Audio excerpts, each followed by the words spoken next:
This podcast is for informational purposes only. Personal views and opinions expressed by our podcast guests are their own and not legal advice, neither health, tax, nor professional, nor official statements by their organizations.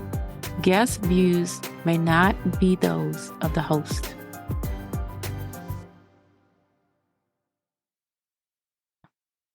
Hello, and welcome to AI or Not, the podcast where business leaders from around the globe share wisdom and insights that are needed now to address issues and guide success in your artificial intelligence and digital transformation journey. My name is Pamela Isom, and I'm your podcast host. So we have another special guest with us today, Tony Carrato.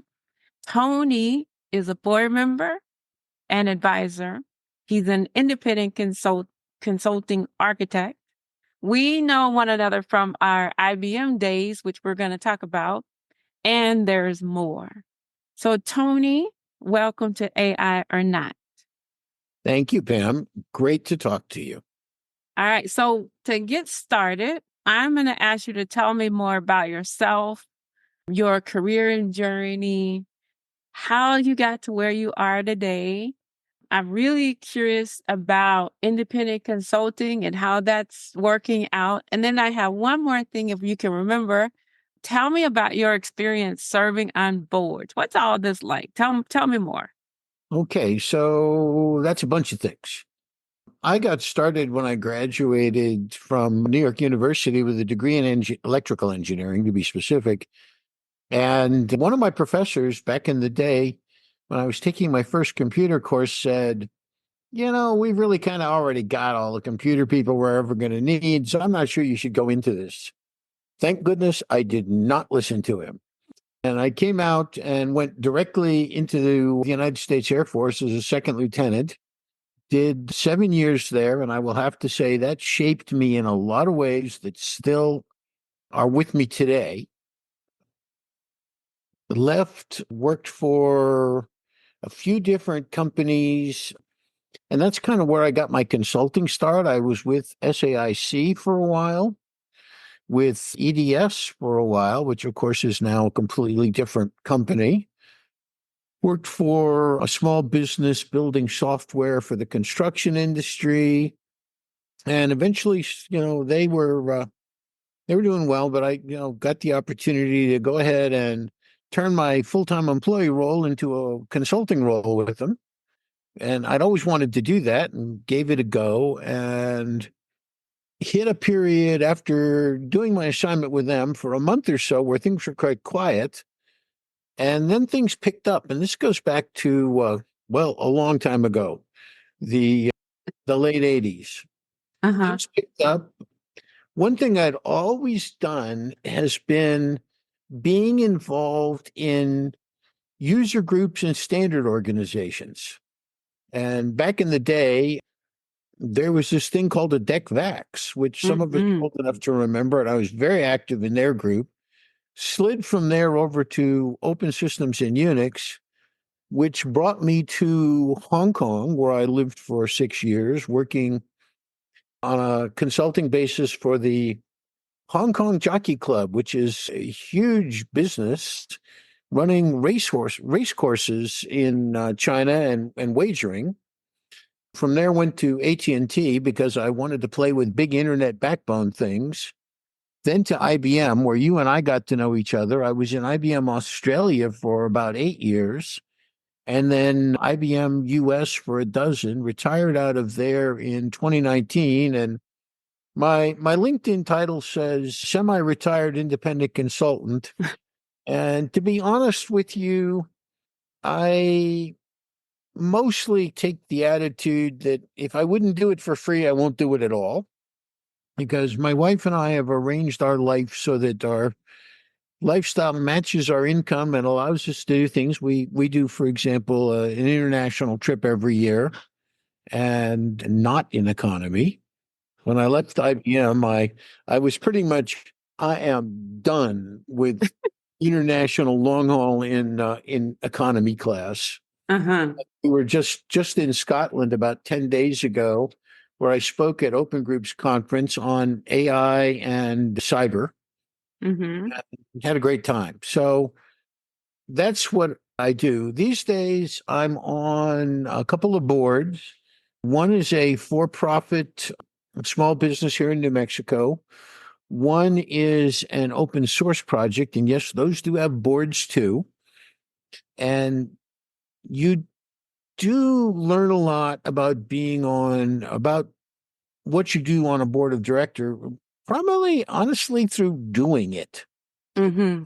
Really listening to people around you. And one of the things you learn, you asked about that, is especially if it's a for-profit organization, you have to look at liability. So one of my rules is if I'm on a board of directors and it's for profit, they better have officers and directors insurance. Because sometimes Uh-huh. things that are completely out of your control could happen, and you look around and go, "What, me?" Mm-hmm. And that's not a good feeling. So you don't want that. You learn that a board director is not a manager. So while, as you know, I'm pretty technical, I'm not there as the CTO on either of those boards. I'm there to advise the people, and I'm fairly active in both of them. I participate in a bunch of stuff. But, you really have to keep in mind what your role is and is not. Mm-hmm. So that's the first thing about being on a board, I'd say. I asked those questions, and I thought it would be good for you to share that because I work with a lot of people, myself included. I sit on a nonprofit board, but I work with quite a few people that desire to be on board. So that's why I asked that, because you being a technical person like myself, we have to remember that on the nonprofit board, I am there and I'm providing technical guidance, technical expertise.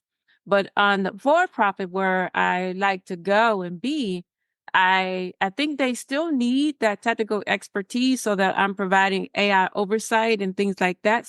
But it's at an oversight perspective, not a management perspective. But I like what you said, because it's important that we understand that. And it's intriguing to me to know that you have a technical background and that when you're on the board, the way that you're evaluating things, right? So, and we don't always understand that. So I think that's really good insight that we should understand. You're welcome. One of the things I do as a board member is ask difficult questions and have you thought about part of it. So, for example, on the for-profit, I'm regularly the one pushing on, I understand you guys know this stuff. That doesn't make it intellectual property. Intellectual property is what adds value to a company, along with, of course, sales and a revenue stream.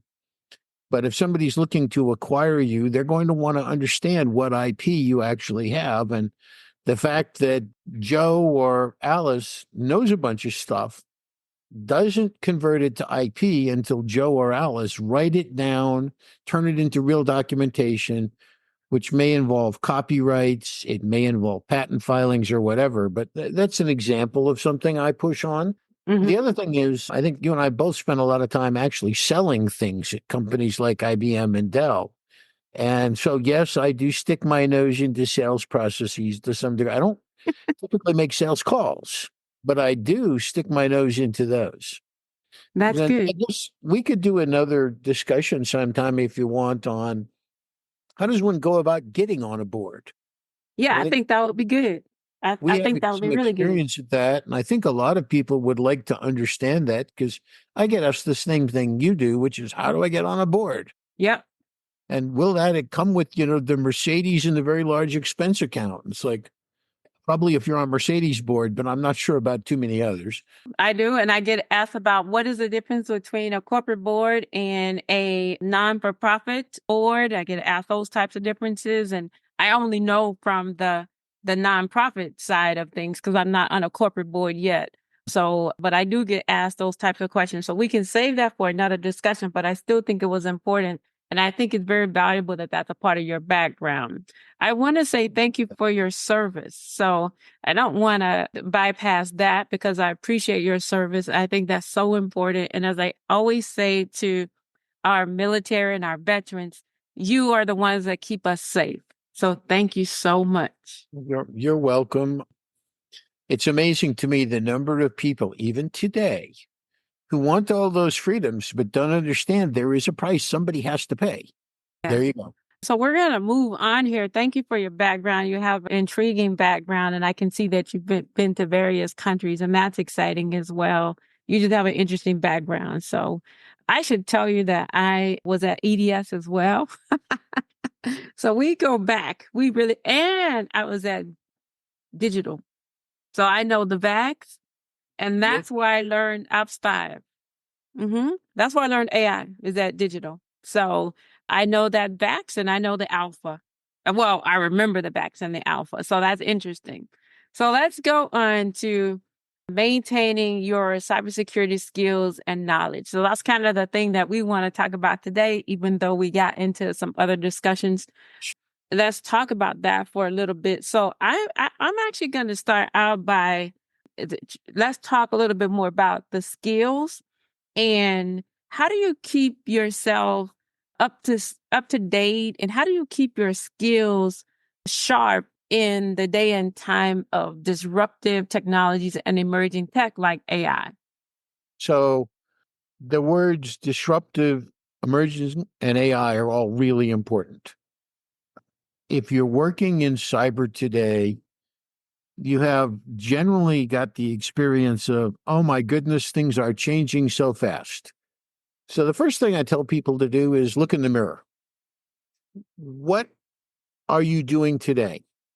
What experience level are you at? Are you a senior person? Are you mid-career, entry level? Be honest with yourself.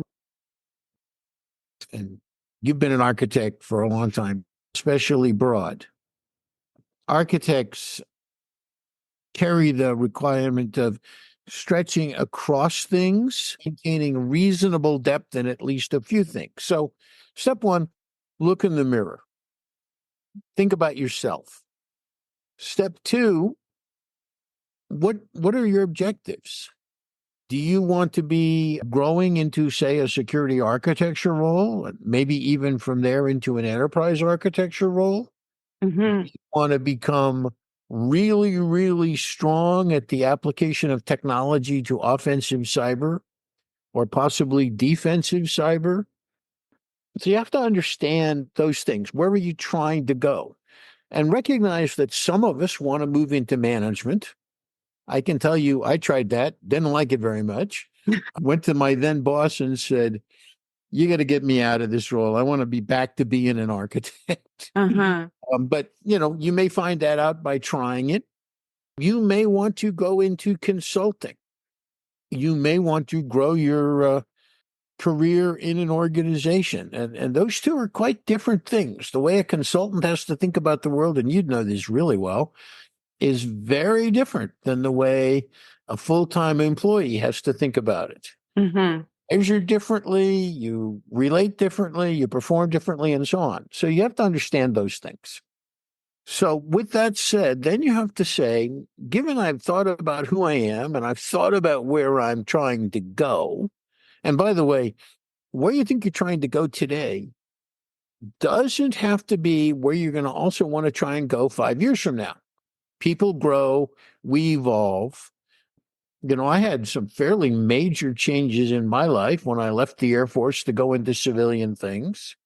When I moved from Colorado to Hong Kong, when I moved from Hong Kong to Australia, when I moved from Australia back to the US, those are all fairly significant step functions that change a lot of things about your life.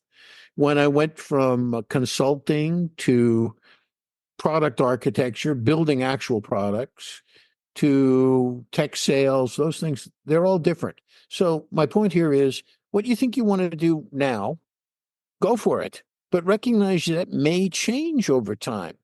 You may get an opportunity, and it may turn out to be just so good you can't turn it down, but it may require change. Don't worry about it. Mm-hmm. So you're saying be flexible and be agile. I agree. One of the things that's important is you put more tools in your toolbox as you do things. Well, they may enable you to do something different. But having a set of tools rather than I've got a screwdriver, I have a set of tools means I can take on more things. Be flexible, be agile, as you just said, Pam. And have a set of tools and create a toolbox for yourself.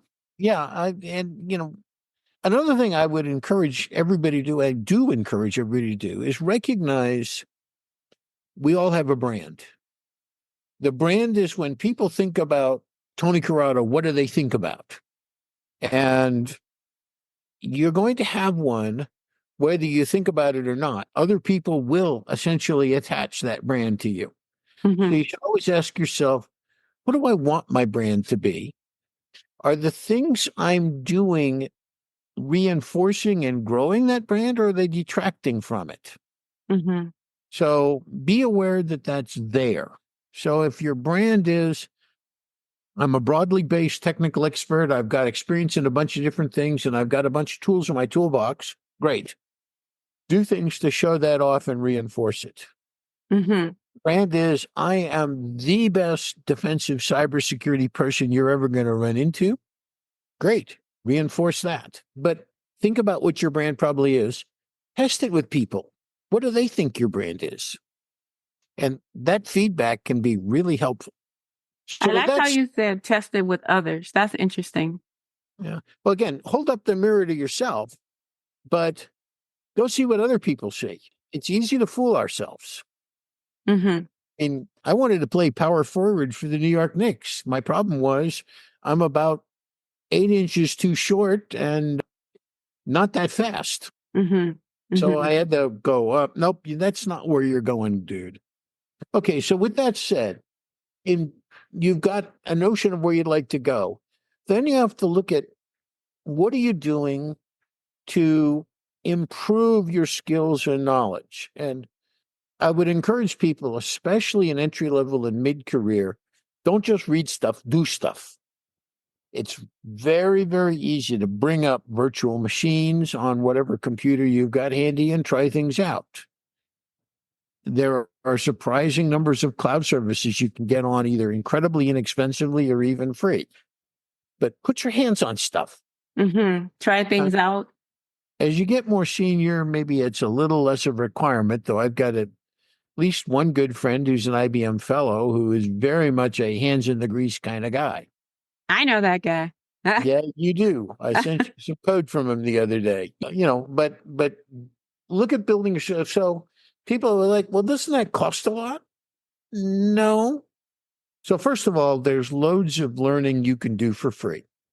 You can get it from, LinkedIn has their learning. You've got things like Coursera. One I'm kind of a fan of is Udemy, UDEMY. Their courses are not free, but they're insanely cheap. Lots of vendors offer training. And one question you should always ask in your organization when you buy things, are training credits included in the deal? Mm-hmm. Many cases, the answer is yes. And in a surprising number of cases, nobody uses them. Mm-hmm. So that's a talk to your management kind of discussion. But, if they were included, somebody should use them. The company or department or whatever's effectively paid for them. Don't throw them away. Okay. So let me ask you real quick, thinking about what you said so far, just kind of putting all that together, you described, like if you describe architect, you describe architectural thinking, you talked about how we want to not try to do everything, but know your brand and find out what you're good at. So use discovery to discover what you're good at. You also kind of indicated that there are many paths when it comes to cybersecurity roles and responsibilities. So kind of find that area that is interesting to you.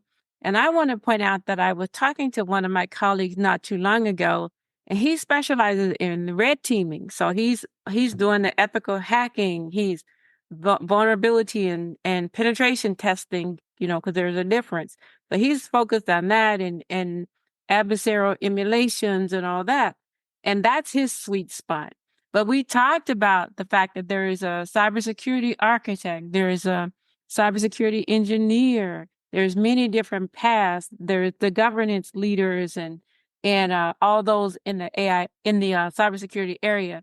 So I thought it was interesting that you reminding me today to make sure that we kind of think about our brand. What area do we want to focus on? Use some discovery and then work on that. And then I heard you mention defensive versus offensive tactics when it comes to cybersecurity responsibilities, which I think is good as well. So I appreciate the well-roundedness.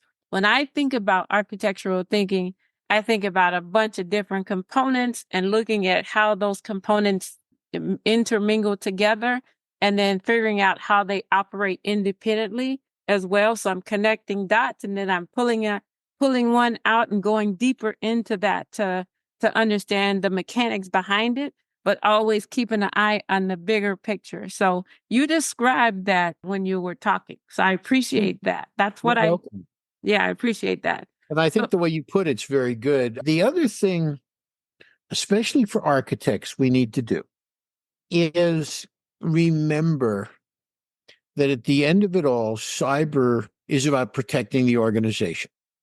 And that means you've got to be able to have the discussion with people who are not, first of all, security specialists, second, IT technology specialists. So you're going to bridge into first, one area you bridge into fairly quickly is governance. And yes, architects have some amount of role in governance, but don't get confused. There is a lot more to governance than just picking which vendor you like. It moves as well into risk. And again, as technologists, I am in an amazing number of discussions like this on a regular basis. People get focused on the technical risk elements. They don't understand that, for example, the one that took down Barings Bank, there was not a technical thing. It was a financial trader who made crazy bets in the market out of Singapore, and a bank that had been around for a few hundred years went away. Yeah. So those kinds of things. So you have to be able to relate to people who are going, yeah, that's good, but I got this other stuff. And to be able to draw the bridge between the two, be someone that they're willing to talk to and even welcome. And I think you've been successful, especially as an architect, is when people, and this is true, I think, as a consultant too, when people ask the question, so what does Pam think? Maybe we ought to get on the phone and get her to come over and have a coffee and talk this idea through with her. And that's happening on a regular basis. And knowing you, it probably already is. Yeah. Then you know that you've made that bridge to the thing we usually call the business side. Yeah. You have to deliver on the technical side, but you've got to connect to and relate with the business side. I agree. And I think that this is such a good discussion.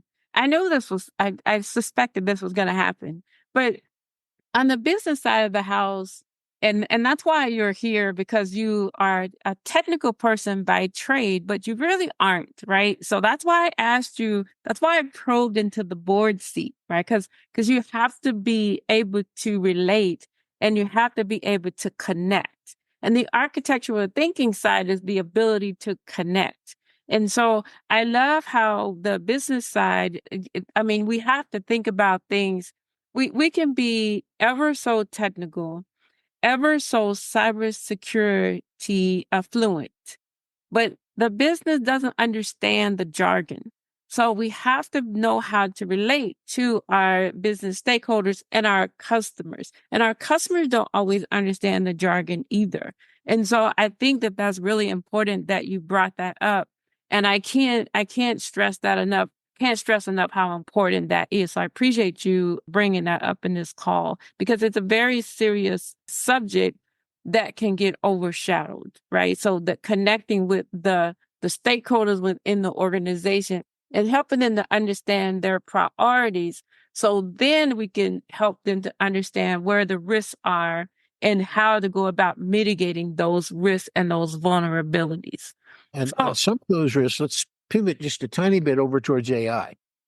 AI brings both wonderful things to help us and risk. mhm, And I think, especially if you happen to be growing in the direction of architecture, you need to be trying out AI. There's plenty you can do for free. You need to be learning and understanding where people are already doing things. So, for example, if you're in a even moderately large organization, you're probably getting your front door knocked on by bad people a lot. And there's a lot of signals, but there's a lot of noise. mhm, AI is starting to help us. And if you look at the major vendors, they're all bringing out offerings on this.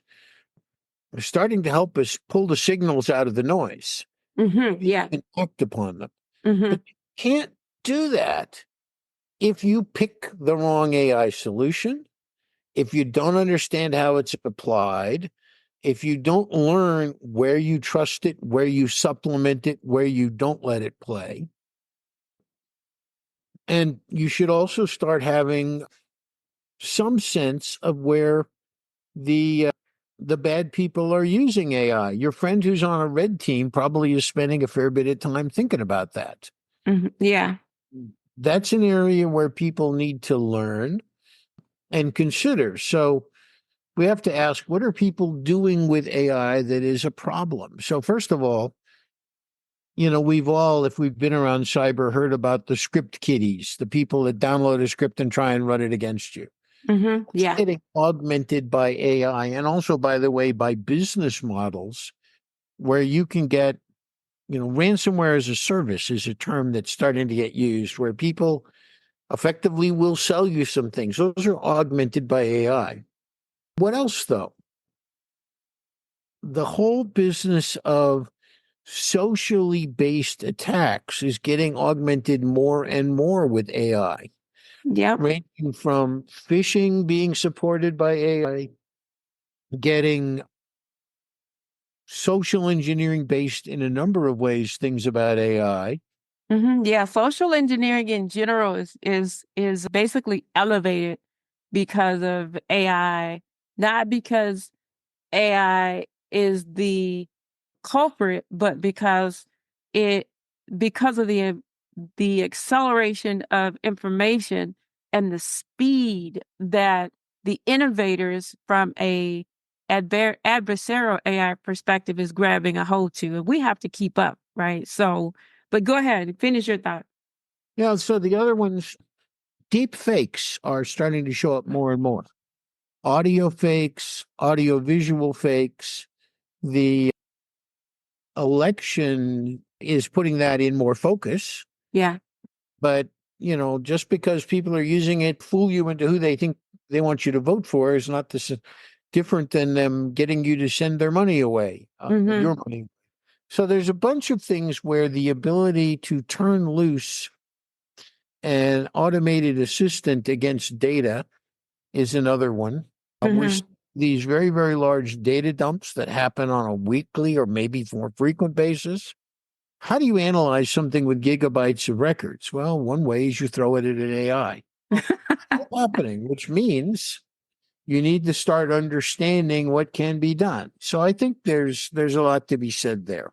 So, well, let me just say a couple things. So, from an AI perspective, those are good points, and I get it, and I think it's really important. What I try to do is I try to help those that are learning and those that are more mature in the cybersecurity realm, right? And you're trying to maintain your skills, you're trying to survive and thrive in this digital transformation era. I try to help people understand, businesses, individuals, all of them. I try to help us understand that there is risks and there are benefits and really start to process what that means. Sometimes cybersecurity folks can come across as the the negative folks because we're concerned about the issues, we're concerned about the risks, and we're pointing it out. But cybersecurity folks are also very positive. We care about innovation. We care about emerging tech. We care about solving the problems of the organization. So I like to see, and what I do is I try to help us understand the good characteristics of AI, the value proposition behind AI, and how best to use it so that the impacts are not adversarial. And in my training classes, that's what I do as well. So I think what you're pointing out, and I appreciate it, is that you have to understand those risks. You have to understand what they really mean. You have to understand the threat vectors, the landscape, that whole surface area, and how it's broadened when it comes to artificial intelligence, and dig deeper into understanding what some of those threats really mean. I use the example of deepfakes.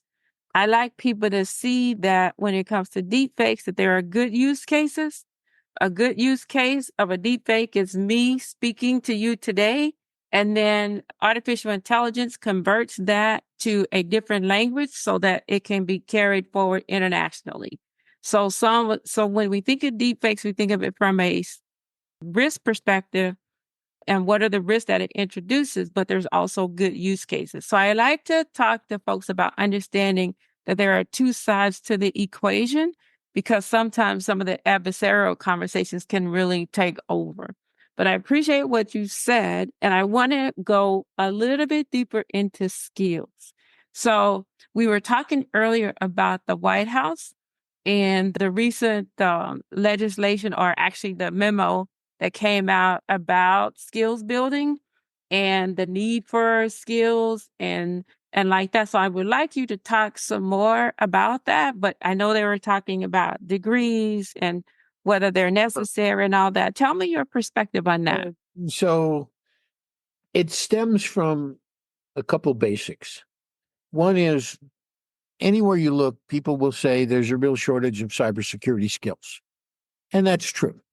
Or maybe I should say skilled people. You look then at organizations' hiring practices, and in many, many cases, bluntly, they're terrible. Mm-hmm. They will describe what they call an entry-level job where they want 4 or 5 years of cyber experience and a master's degree. It's like, excuse me? That doesn't sound like an entry-level job to me. Mm-hmm. And there are interesting and somewhat artificial roadblocks that organizations put in their own way. So some years ago, IBM, followed fairly quickly by Microsoft, started initiatives for what the term that got used and still does get used is new collar. Mm-hmm. People that have built skills that don't have necessarily a 4-year degree, or maybe they have one and it's in some orthogonal thing. A memo was released by the White House. You can find it on wh.gov from the Office of the National Cyber Director, talking about the fact that the recommendation now is to move from degree-based hiring to skill-based hiring. Mm-hmm. So what you see, if you look, is, someone who may have a bachelor's degree in, I don't know, English literature, or no degree at all, if they've spent the time and effort to build their skills. And I would encourage, if you're looking at hiring people like that, you want to understand what skills you're really trying to hire for and how you'll evaluate them. But the government is trying to very strongly encourage moving away from an arbitrary roadblock of you must have a 4-year degree in computer science or electrical engineering or we won't talk to you.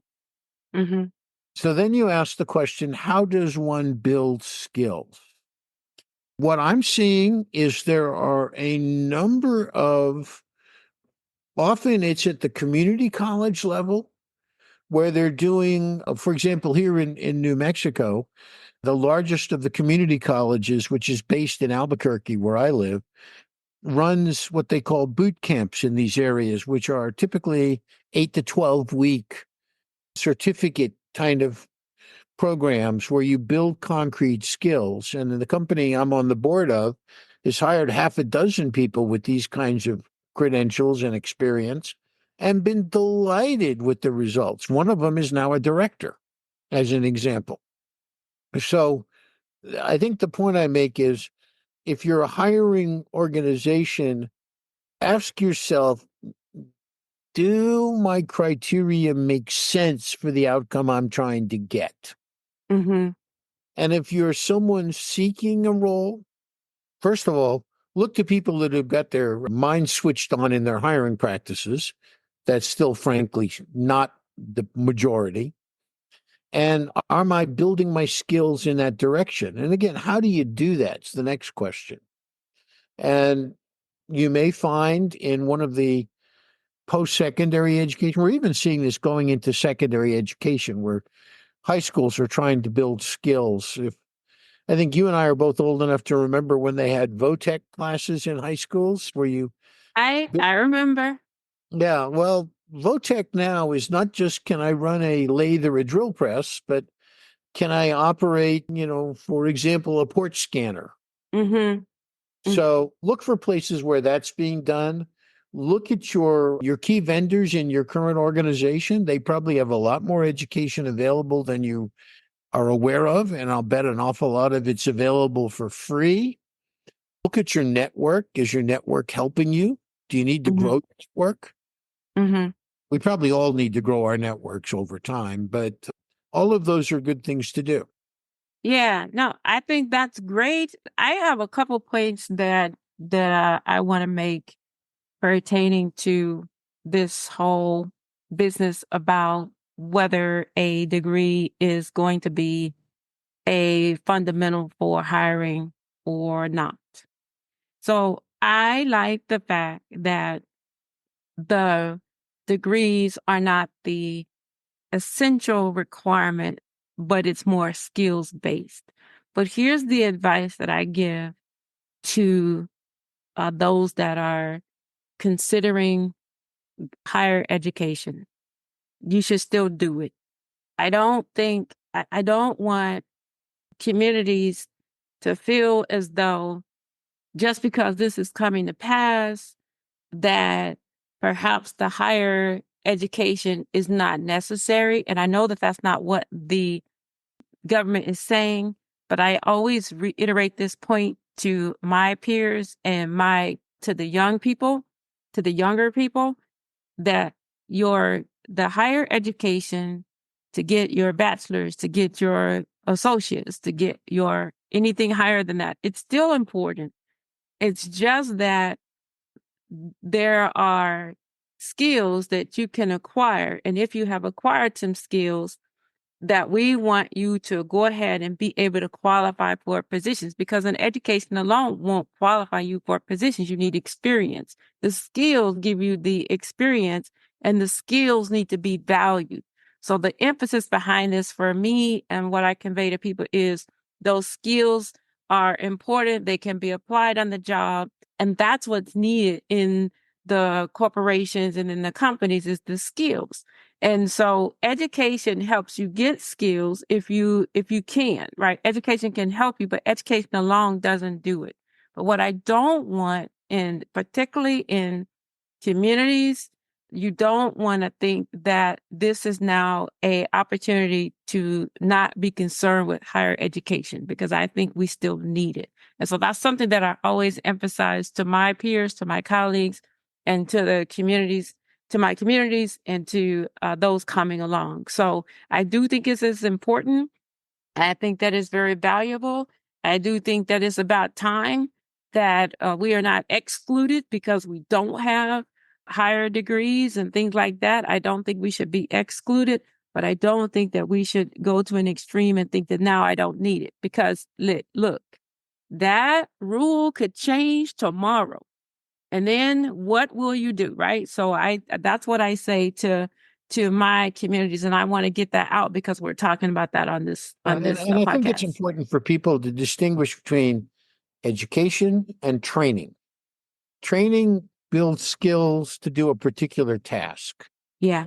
Education stretches your mind. It teaches you to take on new information, turn it into something useful, and very importantly, communicate it. I can't tell you how many engineers I talk, why do I have to take English and history? Yeah.